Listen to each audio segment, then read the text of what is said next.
Azouz Begag, bonsoir, merci d'être avec nous. Vous venez de sortir un livre dont le titre est « C'est quand il y en a beaucoup ». Alors, on n'est pas très malin, mais quand même on a compris à quoi ça faisait référence, aux propos qui ont valu à notre ancien ministre de l'Intérieur, Brice Hortefeux, d'être condamné en première instance. On verra en appel. Je voudrais juste vous lire une phrase de son successeur, qui est Claude Guéant et qui est donc Place Beauvau. Je vous la lis. « Contrairement à ce qu'on dit, l'intégration ne va pas si bien que ça. Le quart des étrangers qui ne sont pas d'origine européenne sont au chômage. Les 2/3 des échecs scolaires, c'est l'échec d'enfants d'immigrés. » C'est vrai ou c'est faux? C'est surtout abject. D'abord, c'est vrai ou c'est faux? C'est impossible de le déterminer statistiquement. Qu'est-ce que ça veut dire enfant d'immigrés? Enfant d'immigrés polonais, italiens, portugais, arabes, musulmans. Je ne sais même pas de quel enfant d'immigrés. Là, il parle des gens qui ne sont pas d'origine européenne. Donc, je pense que c'est plutôt les gens d'Afrique ou des pays arabes dont il parle. Non, je pense qu'au contraire, il a plutôt intérêt de montrer ce qui fonctionne bien dans ce pays et de montrer au contraire que c'est parce que les Arabes et les Africains sont de plus en plus dans la France, dans la société, que ça commence à poser problème. Si on était complètement à l'extérieur, il y aurait moins de problèmes. Mais c'est quand on est dedans, à l'intérieur, que les gens constatent qu'ils ont le sentiment de ne plus être comme avant. Et donc essayer de réveiller un passé. Ça c'est les gens en face, si j'ose dire. Mais enfin, ça marche pas bien. Enfin, il y a des problèmes. Ça saute aux yeux. C'est pas à vous que je vais le dire. Enfin, c'est une belle tout votre livre vous raconte. C'est une belle expression, ça saute aux yeux. Oui. Ouais, ça saute aux yeux les problèmes. Attendez, vous rigolez ou quoi? Moi, quand vous êtes, je sais pas, quand vous êtes arabe ou noir, que vous avez 15 fois plus de chances d'être contrôlé au métro, c'est quand même signe d'un malaise. Ah ça oui, va pas de ce bien. côté-là, les bien choses sûr. Vont pas bien, les gens sont pas contents des deux côtés. Bien sûr, parce que hélas, depuis trop longtemps, les hommes politiques et surtout ceux qui ont tendance à courir après le Front National ont fait commerce de la peur et ont désigné le bouc émissaire arabe et noir comme celui qu'il faut éliminer et sortir du cadre identitaire, sortir du cadre territorial pour retrouver une identité française d'avant, ou plutôt chrétienne, pour remonter à Clovis. Si vous ne produisez pas la peur à la télévision, les gens n'ont pas peur. Si vous leur dites que c'est le voisin d'à côté qui commence à nous créer des problèmes parce qu'ils nous ont pris notre boulot, regardez, on vous dit, il y a du halal partout, il y a de l'islamisation, les gens ont peur. Attendez, ça j'ai compris, mais c'est pas que la faute des gens, on va y revenir sur ces gens-là qui sont pas que des salauds, qui sont pas que des types qu'il faut montrer du doigt et tout. Moi je vous parle du côté des immigrés, des enfants d'immigrés.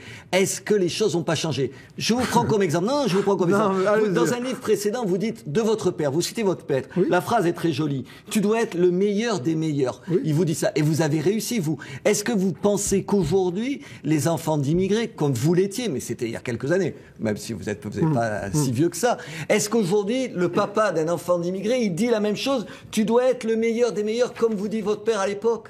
Est-ce que ça n'a pas changé? Il y en a énormément qui sont devenus les meilleurs des meilleurs et qui sont un peu partout dans tous les étages de la société française. Hélas, comme ils sont bien, comme ils ne créent pas de perturbations... Je ne vous parle pas de ça, je vous parle aujourd'hui. Aujourd'hui, est-ce que vous dites une autre phrase de vous, avec vos frères, nous aimions de plus en plus la France. Oui. C'est vous qui l'écrivez. Je ne suis pas sûr qu'aujourd'hui, le jeune immigré, il dirait « j'aime de plus en plus la France ». Et il y en a plus en plus aujourd'hui qui sont justement dans des circuits universitaires, dans les circuits Sciences Po, qui ont vraiment des superpositions, mais qui ne peuvent pas accéder soit au marché du travail, soit simplement à un stage. Et là, c'est plus le fait de l'échec scolaire, c'est l'échec de l'intégration au niveau professionnel. Pourquoi, Robert? Pourquoi? Parce qu'en réalité, ce ne sont pas seulement les enfants d'immigrés arabes et africains qui sont dans la galère, ce sont tous les jeunes de France. Tous les jeunes de France ont des difficultés. Mais... C'est encore plus difficile quand vous êtes à noir. Voilà. Il y a une petite couche supplémentaire quand vous vous appelez Mamadou, Abdoulaye ou Mohamed. Voilà. Ou alors Mustapha. C'est clair. On le sait. Robert, on le sait. Les difficultés sont là. Soit vous dites, je suis mort et je pourrai jamais trouver du boulot parce que je m'appelle Mohamed ou je suis noir. Et vous arrêtez et vous partez la France. Soit vous dites, il va falloir que je me batte plus. Mais c'est pas un peu naïf ce que vous me dites là? Il y a quand même des problèmes. C'est pas vrai que la faute, elle est que d'un côté. C'est pas que ces salauds de l'UMP qui veulent, en gros, par calcul électoral, montrer du doigt les Arabes et les Noirs. Vous croyez que c'est que ça? Oui, regardez, quand il y a un type à la télévision française publique qui dit « c'est bien fait pour eux, les Arabes et les Noirs, ils sont plus contrôlés par la police parce que ce sont eux les dealers ». Non mais c'est dingue!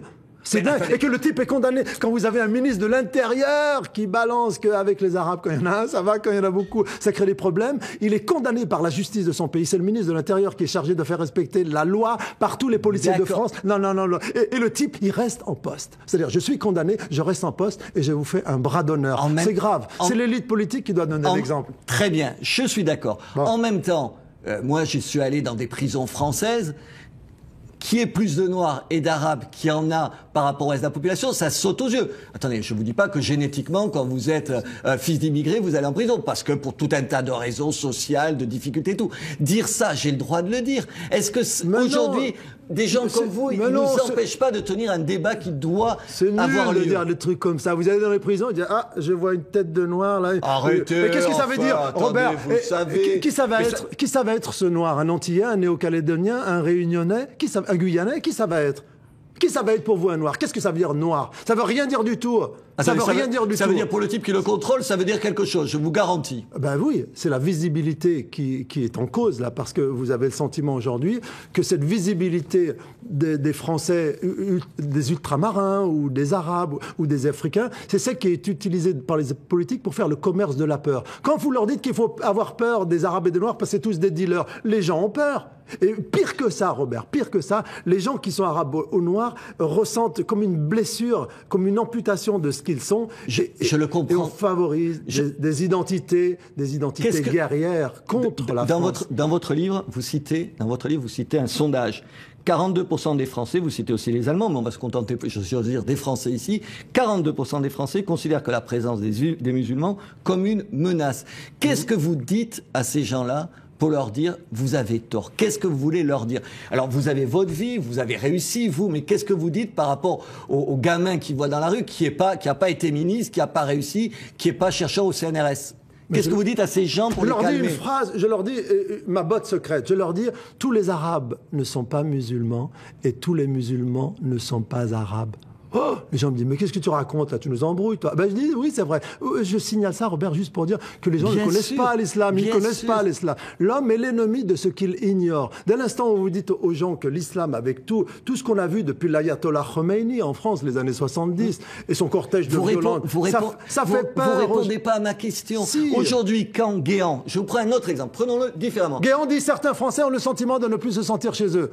C'est factuellement vrai. Comment vous les calmez? Comment vous les calmez? C'est nul de dire ça. Quel Français? Qu'ils nous disent quel Français? Attendez. Il veut dire les Blancs? Il veut dire les Blancs. Oui, si vous voulez. Mais c'est horrible. Attendez, je dis pas que c'est horrible, je dis est-ce que c'est vrai ou pas vrai? Comment vous répondez à ces gens qui se sentent pas chez eux, même s'ils ont tort? Comment vous leur dites? Comment vous les calmez? Comment vous arrêtez de simplement les montrer du doigt en disant c'est les électeurs du Front National? Ça suffit pas. C'est affreux, c'est absolument Comment discriminant. Je leur dis à ces gens, il y a une dame qui m'a dit il y a pas longtemps, Monsieur Azouz Begag, est-ce que vous pouvez nous aider à avoir moins peur de vous? Non, et alors je dis, vous avez peur de moi? Elle me dit non, mais vos semblables. Je lui dis, mais ce ne sont pas mes semblables. Mais enfin, que me racontez-vous là, madame?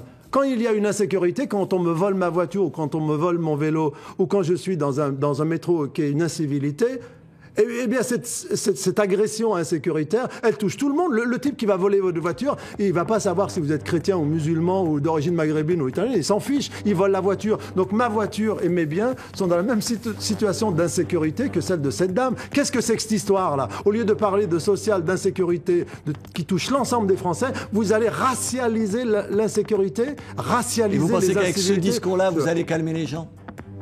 Vous allez les rassurer? Ah ben j'espère bien, oui. Je leur dis aux gens, ne rentrez pas dans cet engrenage. C'est vraiment extrêmement dangereux, les joutes identitaires en période électorale.